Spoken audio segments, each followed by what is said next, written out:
Welcome to Solo Travel TV. My name is Yogita Ridgley. I am the CEO and the founder of Traveling with Me, Myself, and I. Today, I have a beautiful guest who is sharing her story about solo traveling and her love for traveling. Welcome, Carly. Hi, nice to be here. Thank you for having me. Very welcome. And thank you for joining me. I think I would, and I think the viewers would like to start with a little bit information about yourself and what got you started with solo traveling. Perfect. Well, my name is Carly McColl. I am 25 years old, was born in Australia, and for most of my earlier life, I sort of traveled within Australia. My family loved to move around a lot, so we did a lot of road trips, which was really amazing. But it wasn't until I actually lost my mum in 2015 that I thought, there's more out there than just this, and I wanted to get out there and see whatever I could see. So I decided it's time for me to start traveling, and moved off from there, and really haven't looked back ever since. That is a very, very exciting way to start. At the same time, a very sad place to lose someone, I guess. So where was the first place you went for your very first solo travel?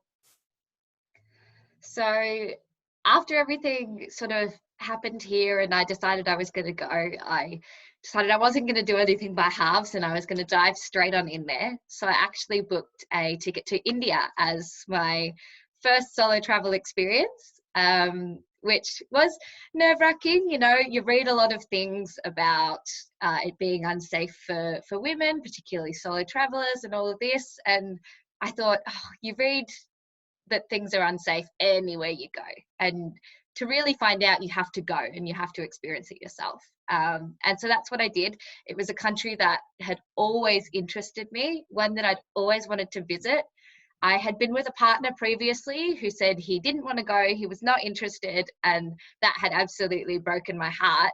But when I lost my mum, I split up with him, and I thought, you know what, now's the time, I'm going to go. And so I booked my ticket, went off by myself to India, and found that it was nothing like what people said, as well as being everything like what people said.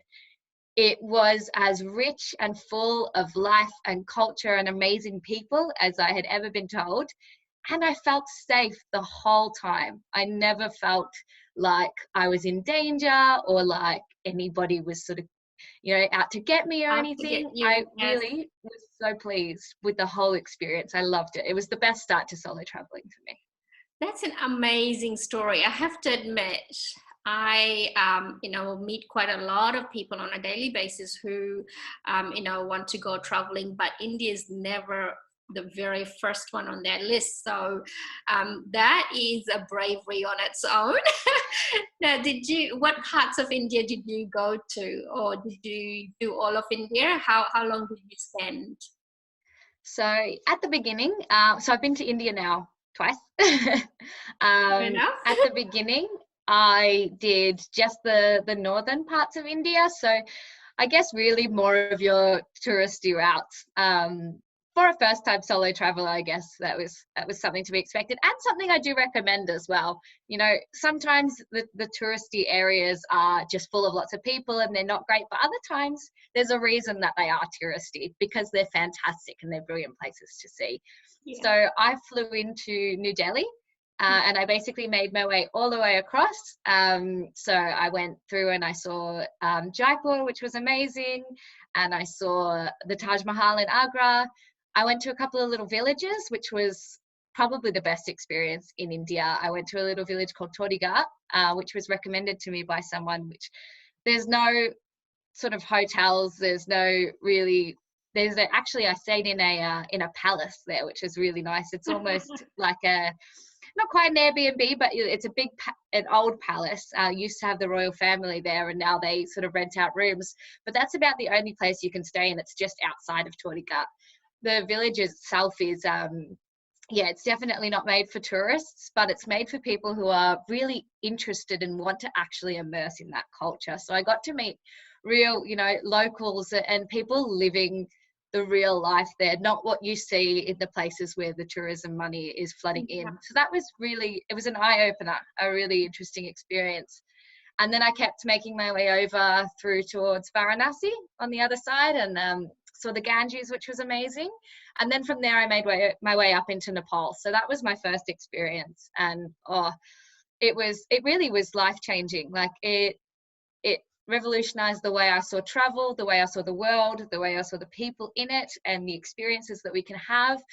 And it sort of stripped away a little bit of that fear that you have when you first start, because it's one of the top places that people say, it's not safe for females. And I went there first time by myself, hadn't traveled anywhere before, and had the best experience of my life. So it kind of opened the floodgates for the rest of the world for me. Yeah, absolutely. It just goes to show that if you're traveling with common sense and you know exactly how to attract the right kind of people, you have an amazing experience. Doesn't matter the country, and that open mind and open heart makes a huge difference. How you embrace different cultures. And I have to admit, I've been to India a few times, and I am totally in love with everything and anything. And like any country you go to, there are some safe places and there are some unsafe places. It's really up to you how you embrace it and how you maneuver your way around all these different ways of traveling and ways of meeting people. So yeah, I have to admit, I have got goosebumps listening to your stories, because you sound like you just dived right into the deep end and you came out with a big smile on your face. So thank you for sharing. Now my next question is, what is that you love about solo traveling?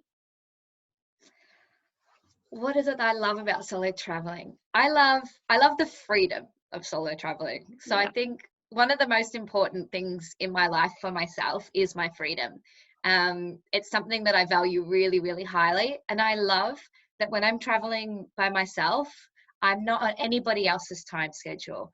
There's no one that I have to ask, oh, is this okay? Should we go here? What do you want to do for dinner?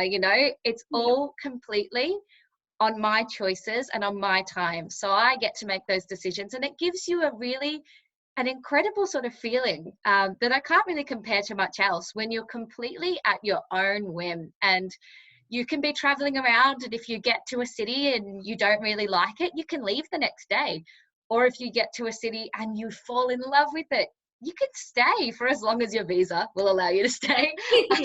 But I love that you can move around, and the people that you meet are so amazing. When you're a solo traveler, you don't have that kind of thing holding you back. Whereas if you were at a restaurant, say or a bar sitting with a friend, you're not as likely to start engaging with the other people around you as when you're sitting there by yourself. So I love that. Solo travelers always attract other solo travelers. And before you know it, you're not even a solo traveler at all. You're in a group of amazing people who just want to share their experiences, but you're not locked into them. You're not locked down to anything. If you decide it's not for you anymore, or you've had a great time, but you're ready to move on, off you go, and no one's there to stop you. So it's so social and it's so free. And I think there's nothing else that compares to it.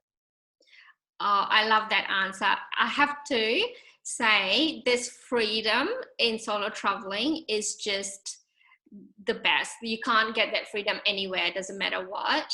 And one of the things that you did say is that you are literally on your own holiday. You're not on somebody else's holiday. You don't have to wait on people on, who wants to do what. You just go when you feel like, come when you feel like, eat when you feel like, and sleep when you feel like. So such a freedom. I have to, that's one of my favorite things as well about solo traveling. And like, I am a mom and I have children, and whenever we do family holidays and everything, it's always to cater for everybody. So when I do the solo travel, I'm in just like another world. It's a relief, isn't Now, it? it is a blessing in disguise, isn't it? Now, I know this is like anything in the world, amazing things, and there's always something negative about it. What's one thing you don't like about solo traveling? That's a difficult question for me, because solo traveling is without a doubt the most important part of my life. It's my favorite thing. I'd say the difficulty partially for me, I'm a remote worker, so I freelance all around the world, and I find sometimes the difficulty with solo traveling in that sense is trying to find somewhere quiet and calm to work, and to, if I had to conduct an interview or something like that, trying to find a space to work, or even trying to find a Wi-Fi connection sometimes is a little bit tricky. So as much as it does connect you to people in so many ways, it can sometimes disconnect you a little bit in terms of the virtual world, which for some is not a problem. For me, most of the time is not a problem.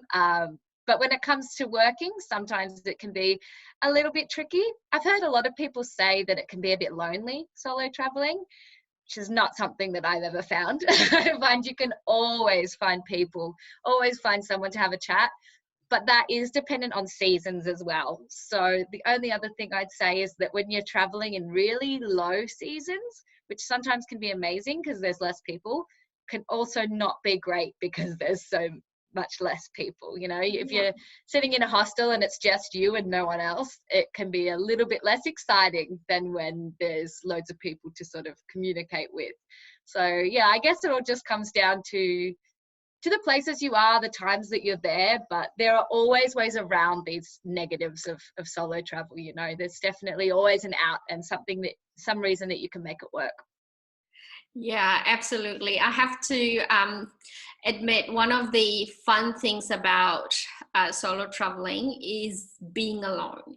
And when I hear people saying that, it gets lonely, that's when I just go, that's where that's me time. That's like, time to really connect within.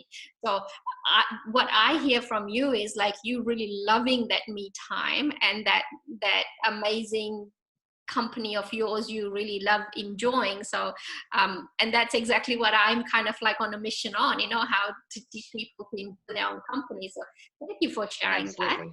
Now this next question is probably going to be the hard one for you, because you have obviously traveled quite well, and obviously a lot of stories to share, but one experience that you have had that has been like a life changing, or one country that you went to that just moved you and changed you as a person, what would that be for you? That, you're right, that is the most difficult one for me. Automatically I have hundreds of different ones sort of springing to mind. I've traveled all through Southeast Asia very extensively. I traveled through most of Europe. I've traveled through Central America a little bit, and the USA. So I've been to a lot of places, seen a lot of things, and met a lot of awesome people, which I find is often what sticks in my mind. But I would have to say the beautiful little Mediterranean island of Malta has a very special spot in my heart. So I was living in London about 2 years ago. I had moved over there, and I was actually working in a real job for the first time in a while. I thought, it's time to sort of stop for a little bit. And I thought London was a good spot because I could then shoot off to all sort of areas of Europe and things from there. So I started it, locked myself down in a job, got an apartment, and within a couple of months thought, this is not for me. I don't like doing this. I don't like the cold. I don't like the job. I don't like having the apartment. I don't like being locked in. So I got on my computer and I Googled the hottest country in Europe. And the result that came up at the top of the list was Malta. And so I booked a flight and headed over there. And I actually jumped on a really cool website called Workaway. I don't know if you're familiar with it, but it basically lets you search in any country of the world. They have so many. and find people that are willing to basically trade off some sort of service that they need for your accommodation and often food as well. So when I left London, I had very, very little money. And so I jumped on this website just to see what was there to kind of kick me off and get me started. And I'd planned this big backpacking trip I was going to do up through Europe. And I got to Malta with this family that I'd met off Workaway, and I was a nanny at the time. So I moved in with them and started looking after this girl, and very quickly met their friends around the corner who ran this amazing little guest house, which I ended up switching over to. And I ended up staying on and running the guest house with this guy for on and off for about 2 years. I couldn't stay away. Everything about the island, the people who I'd met there, the hostel was like a hub for misfits and all the people who'd felt like they sort of didn't fit in. And we attracted such amazing people who were just there to have a good time. And it's summer for most of the year. The beaches are amazing. The water is warm. It's just the most incredible little country. I think the most overrated country in Europe. So if you haven't been to Malta, I'd recommend putting it on your list to check it out. Very nice place.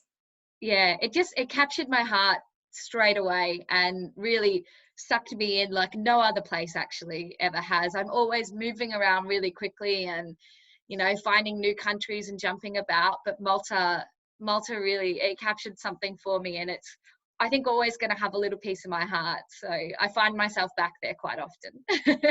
There you go. If you haven't been to Malta, you have to go because Carly said so. Now, last question for before we finish our chat. If someone is thinking of going on their very first solo travel journey, what would your recommendations or tips or advice be?